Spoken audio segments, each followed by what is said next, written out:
Good afternoon, everyone, and thank you for joining us. We're here to discuss the results of the investigation into the December 6th shooting at Pensacola Naval Air Base, Air Station. Joining me today are David Bowditch, who is the Deputy Director of the FBI, Rachel Rojas, who is the Special Agent in charge of the Jacksonville Field Office, John Demers, the Assistant Attorney General of the National Security Division, Larry Keefe, the U.S. Attorney for the Northern District of Florida, and Mike Sherwin, who was a national security prosecutor in Miami, but is currently serving in the Office of the Deputy Attorney General. I want to thank the FBI and the other federal, state, and local enforcement agencies that were involved in responding to and in investigating this incident. I want to thank them for their rapid and excellent work.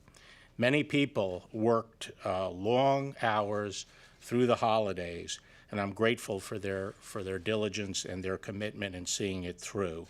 And you'll be hearing from the Deputy Director shortly about the details of the Bureau's investigation, which was truly superb.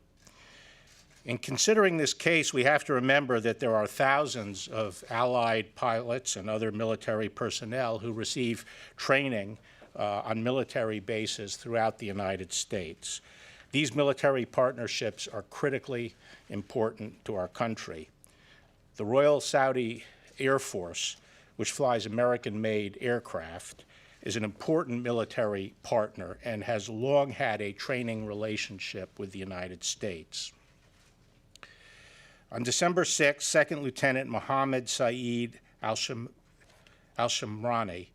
a member of the Royal Saudi Air Force, entered a building on grounds of the Pensacola Naval Air Station and killed 3 U.S. sailors and severely wounded 8 other Americans. He was killed during the attack. This was an act of terrorism. The evidence shows that the shooter was motivated by jihadist ideology. During the course of the investigation, we learned that the shooter posted a message on September 11th of this year stating, "The countdown has begun." During the Thanksgiving weekend, he then visited the 9/11 memorial in New York City. He also posted other anti-American, anti-Israeli, and jihadi messages on social media, including 2 hours before his attack. Early reports indicated that the shooter arrived at the site accompanied by other Saudi cadets who took video during the attack. These reports turned out not to be accurate. The shooter arrived by himself. The other Saudi cadets happened to be in the area, and after the attack began, they took some videos of the resulting commotion around the building. They fully cooperated in the investigation, as did all other Saudi cadets who were interviewed by the FBI at the base and in other bases around the country. After al-Shamrani entered the building and cased the facility, he proceeded to walk around, shooting down his unarmed victims in cold blood.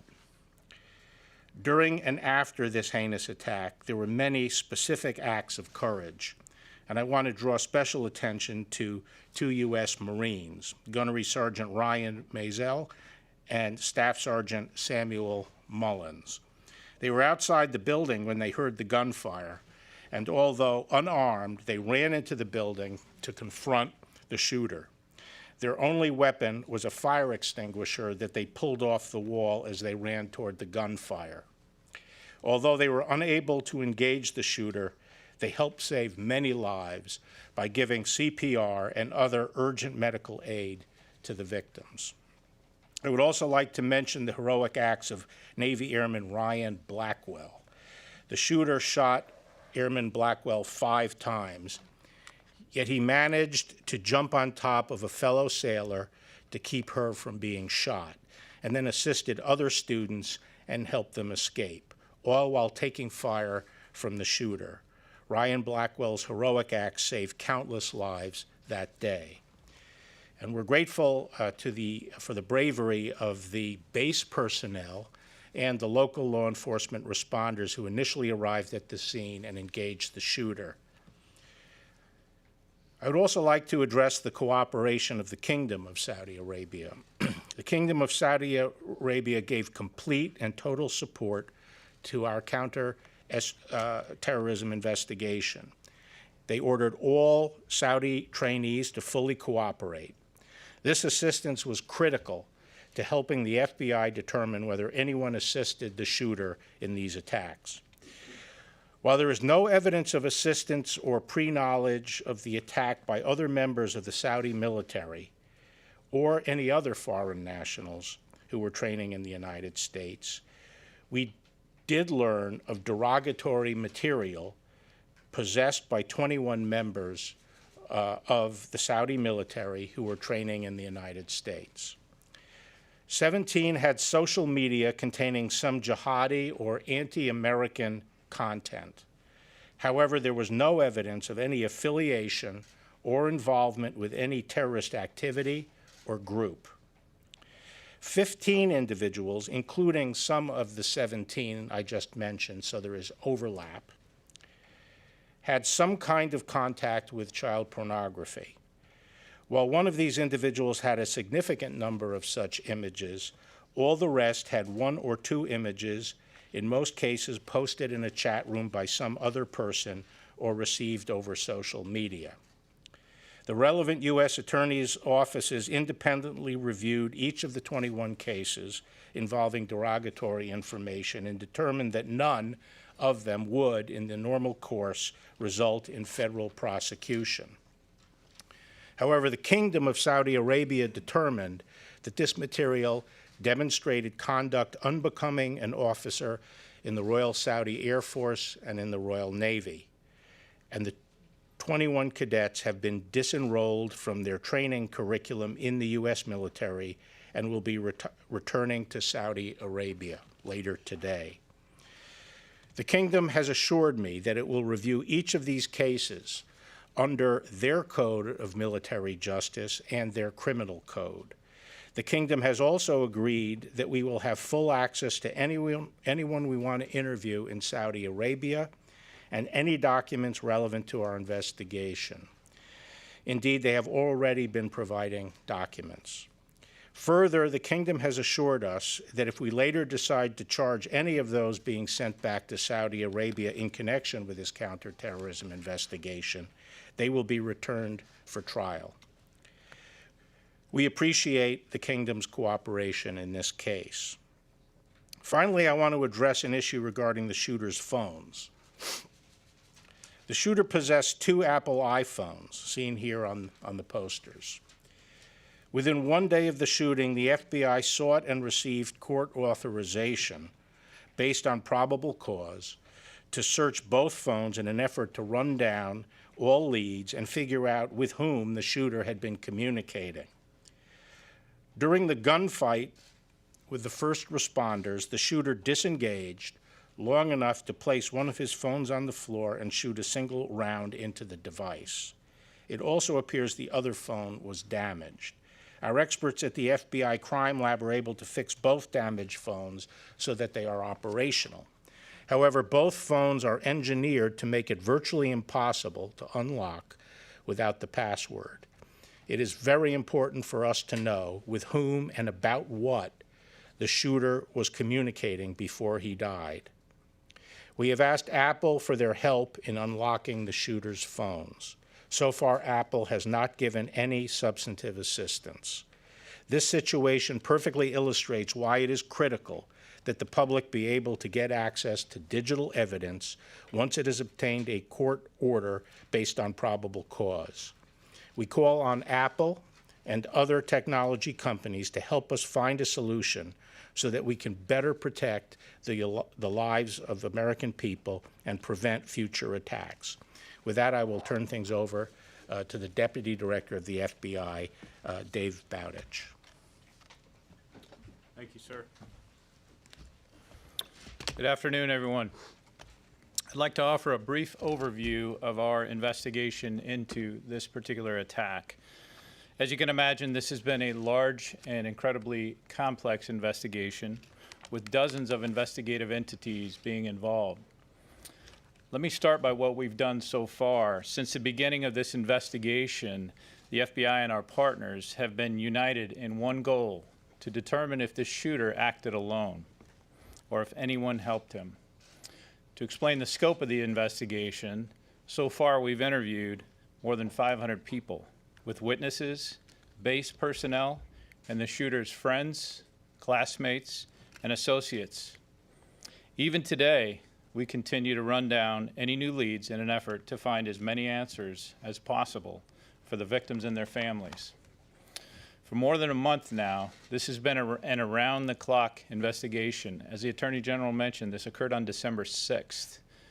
That is going into a holiday season where our folks work 24/7 as necessary throughout the holidays.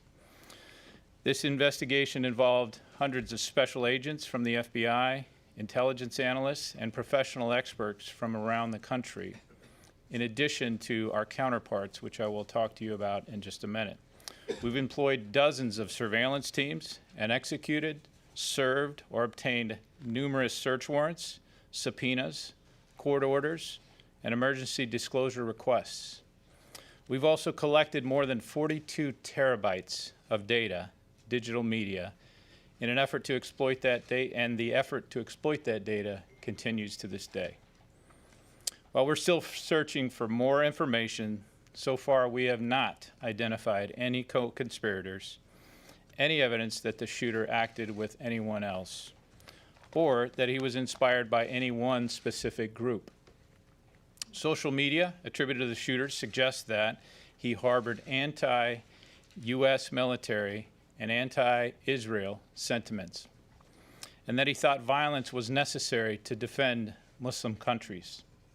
In addition, just prior to the attack, a statement was posted to his social media accounts, which had many parts of Anwar al-Awlaki, a now deceased senior leader of al-Qaeda in the Arabian Peninsula. It had many messages that were very similar to Anwar al-Awlaki. And during the attack, the shooter fired shots at pictures of the current U.S. president and a former U.S. president, and a witness at the scene recounted that he made statements critical of American military actions overseas. Regarding the attack, I can now share that this shooting lasted approximately 15 minutes. Naval security forces engaged the shooter approximately 8 minutes after the shooting began. And we've determined that he was ultimately killed by law enforcement officers who responded very bravely that day. At the crime scene, we found a semi-automatic handgun with an extended magazine, several ammunition magazines, and approximately 180 rounds of ammunition. As announced previously, the ATF identified the shooter's weapon as having been lawfully purchased in July 2019 in the state of Florida. It was purchased under a hunting license exception. This exception allows non-immigrant visa holders who otherwise are not permitted to buy firearms or ammunition to purchase them if they have a valid state-issued hunting license, permit, or other required documentation. Partnerships are crucial in any case like this. Unfortunately, we have way too many cases like this. But I do want to take a moment to thank our other partners in this investigation, to include other federal, state, and local agency partners for their hard work. And they include the Naval Criminal Investigative Service, the Air Force Office of Special Investigations, the ATF, the Homeland Security Investigations, and the Florida Department of Law Enforcement. I especially want to recognize the brave Naval Security Forces personnel who responded to the initial call for help, as well as the Escambia County Sheriff's deputies who also responded and very bravely ran in to face down danger. They did their jobs that day, and they did them well.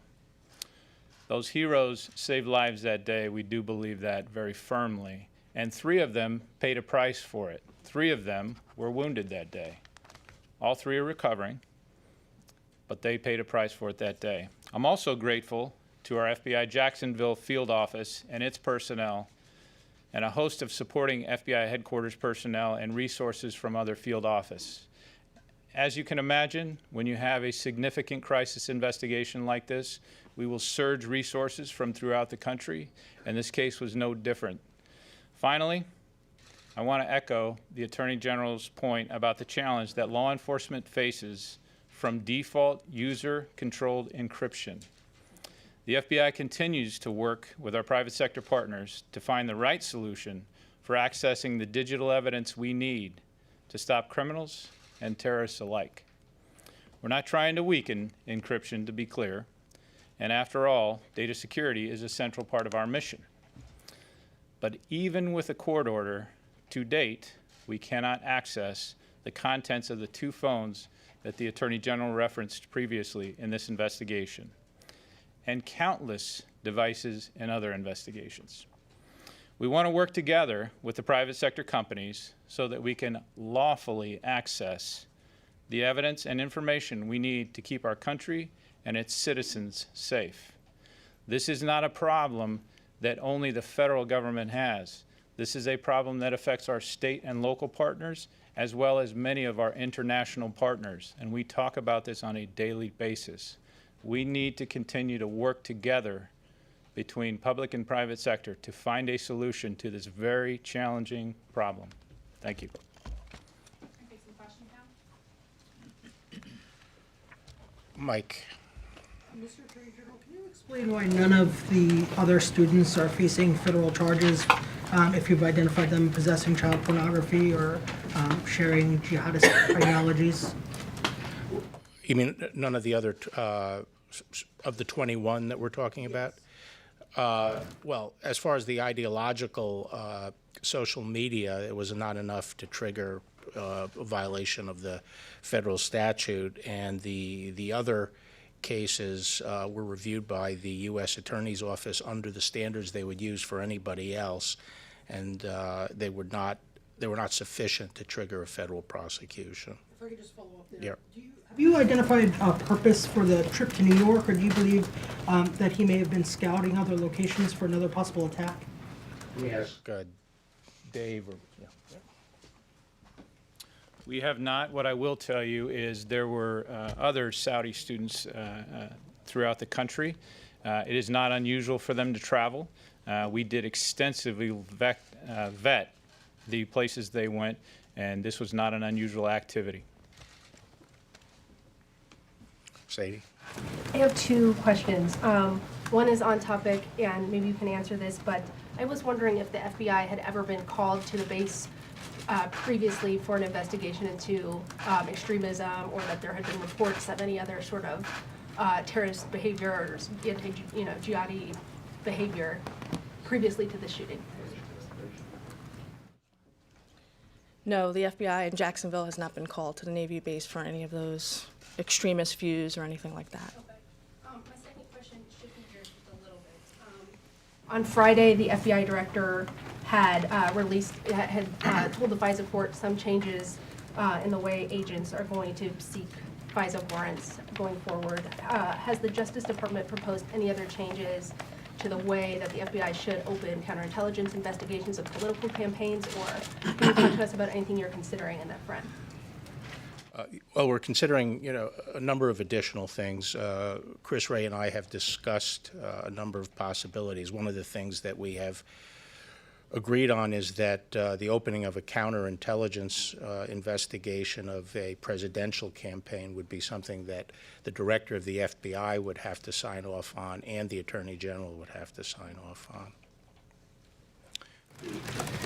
After the San Bernardino problem, getting into the phone of one of the gunmen there, the Justice Department took Apple to court. Are you considering doing that in this case? I'm not going to comment on that. Devin? A question for the Deputy Director, if I may.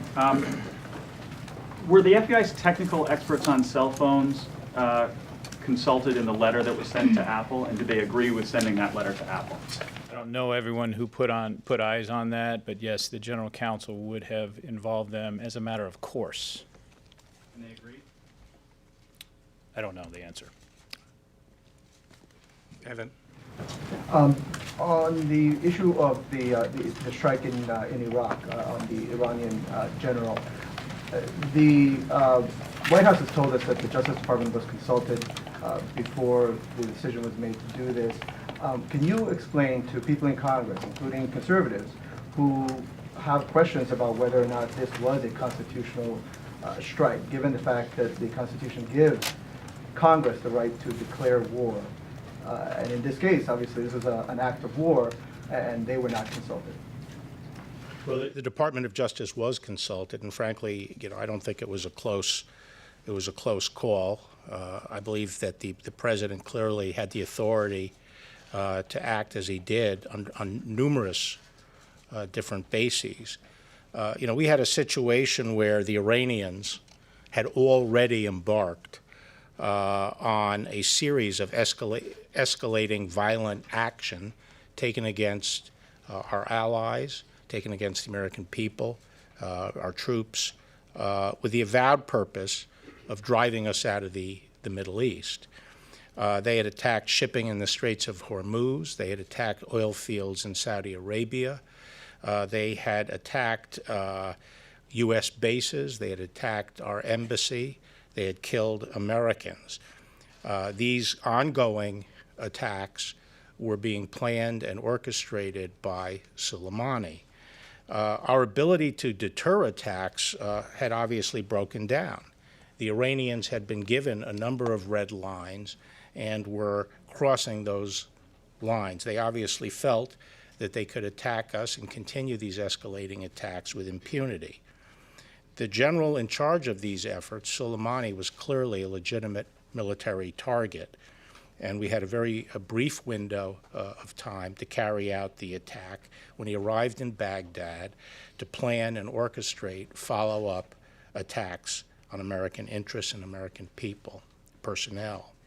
So this was a legitimate act of self-defense because it disrupted ongoing attacks that were being conducted, a campaign against the Americans, and it reestablished deterrence. It responded to attacks that had been already committed.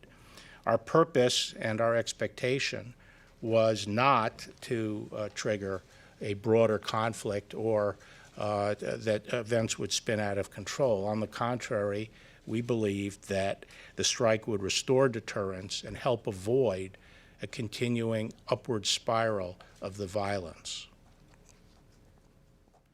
General Barr. Two questions, one on topic and one off. Did the investigation identify any vetting issues that could have led to the prevention of the attack? Anything that could have been noticed, passed along to authorities that would have indicated an attack was coming? And then I'll follow up. Well, I think we've identified that the vetting should be improved of these candidates. I wouldn't suggest or speculate that improved vetting would necessarily have prevented this particular event. But I do think it's clear, and I think the Department of Defense agrees, that we have to improve our vetting procedures, and they are in the process of doing that. Is that both pre and once the students are here, the pilots are here? And then if I could just do like a quick follow-up on the other topic, in terms of the vetting. I think we're talking about doing it before they come to the United States. And then the follow-up question. Did you, in terms of the evidence regarding General Soleimani, see any evidence of a specific imminent threat, or was it more generic in terms of what had been done and what was generally thought that was being planned? I'm not going to get into the specific intelligence.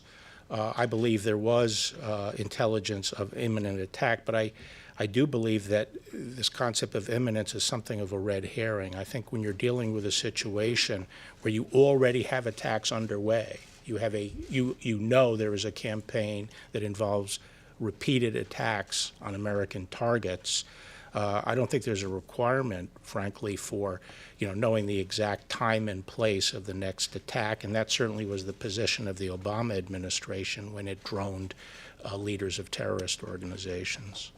yes. There are two questions about Apple, quick questions. What is Apple willing to do here? You said nothing substantive. What are they willing to do here if the company's willing to do anything at all? I don't know what they're willing to do. Second question, how big of a problem is this on a larger scale for people at home to understand, you know, the battle in between technology companies and law enforcement and what you're dealing with?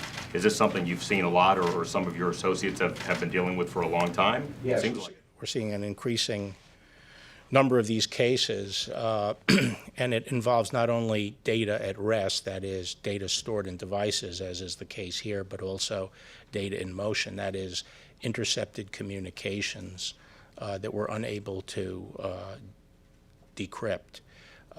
Even though we know those communications involve the planning of, deadly attacks or, cartel activity or the exploitation of children. And it's becoming a grave problem. And your hands are tied now, even with a court order. Yes. I think we have time for one more question. Yeah. Attorney General Barr, when did the consultations begin with the administration over the strike? And with General Soleimani's death, has the threat from Hezbollah to targets inside the United States been diminished? I'm not going to discuss, the details of or the timeline of consultations. And the second part of your question had to do with what? With General Soleimani's death, has the threat from Hezbollah to targets inside the United States been diminished? I'm not going to speculate about that. Two quick questions on the Soleimani attack. Did you give any special consideration to the fact that he was the senior official of another government, that he was the general of the of Iran, and He was the head of a terrorist organization. was there any special consideration given that he was also a senior official of another? Well, military targets are appropriate, legitimate targets. And the second question, do you have concerns about vetting of other people inside the U.S., training with the U.S. military, or are there broader concerns that it wasn't just limited to what happened in Pensacola, that there might be a more systemic issue?